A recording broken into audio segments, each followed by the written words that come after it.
O Mother Nui, stretch high above this valley. Your starry body is our glory. Then see the hawk of yonder Ahurquit, his fiery splendor, oh so mighty. He brings a light for all our weary souls. He makes the broken spirit whole.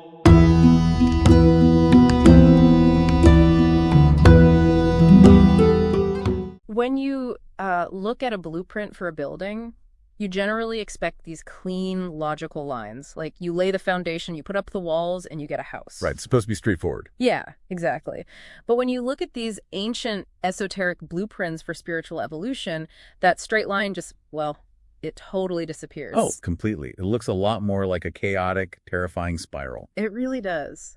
So for today's deep dive, we're unpacking why that spiritual map is so messy and how ancient occultists mapped this exact chaos to help us survive, our own periods of profound doubt. Because I think we usually assume that feeling like you're spiraling means the design is flawed or that we're failing somehow. Right, we panic. Exactly. Yeah. But in these occult frameworks, the spiral actually is the design. That makes me think of the IAO formula, because that maps the trajectory of pretty much any psychological progress. Yeah, the classic cycle. Right, so it starts with ISIS, which is kind of the honeymoon phase. You start a new habit, you feel this pure enthusiasm, and everything just seems to align perfectly.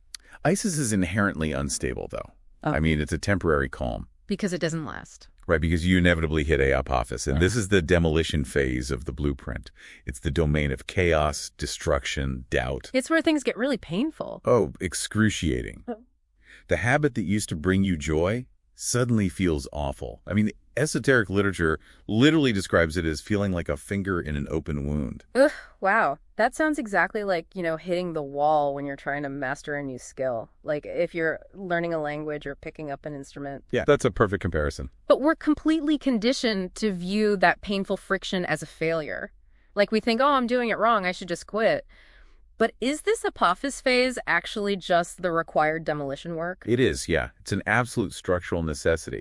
Without the agony of Apophis, you can't ever reach the Osiris. And Osiris represents resurrection, right? Like serene mastery. Exactly. The Apophis phase is what violently grinds away your uninitiated ego. You don't get to just skip the struggle. You have to use it as the crucible. Right. But I mean, when you're actually stuck in that Apophis phase, you don't really feel like a crucible. You feel like a prisoner, kind of chained to your own suffering. Oh, for sure. It feels like a trap. So if that phase is this psychological prison, how do we actually escape it? Well, occultists look to a really counterintuitive place for the key, which is the 15th tarot arcanum, the devil. Wait, really? How does the devil represent an antidote? Isn't the devil like the ultimate symbol of being trapped in the material world? Well, that's the trick. In the traditional imagery of the devil card, you have these two humans chained to a dark pedestal. All right, the classic image. But if you look closely, the bindings around their necks are actually incredibly loose. They aren't trapped by the devil at all. Oh, wow. So they're trapped by their own complicity, like it's an illusion. Exactly. They could literally just slip the chains right off. Okay, let's unpack this, because the supreme spiritual solvent to dissolve that illusion is mirth. Like literally laughing at the absurdity of your own ego. Yes. Mirth is incredibly powerful in this context. There's this wild linguistic connection here too, right? Because the Hebrew letter ain corresponds to the devil card, and that translates to I. Again. And phonetically, it sounds like O.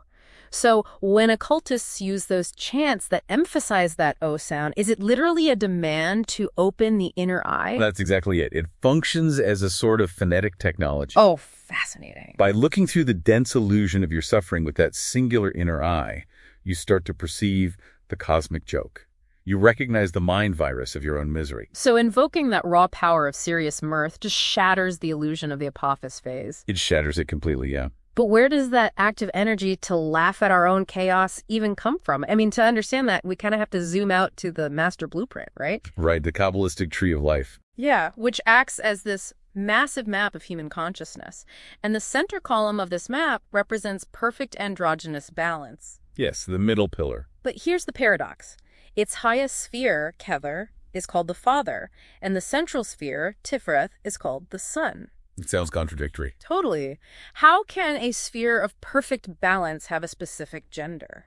Well, if we connect this to the bigger picture, it really comes down to relational vectors rather than, biology. It's about the direction of energy. Okay, so what does masculine mean in this map then? In Kabbalah, masculine simply means an active, projective direction. Kata contains all potential, perfectly balanced, but its action is to project energy downward to initiate creation. So it's really all about movement. Exactly. Does that mean taking active, outward action is what pulls us out of that internal passive despair of the Apophis phase? Precisely. And Tiferet operates the same way, just lower on the map. The material world in our psychological state when we're stuck in despair is receptive and inert. It's passive. Right.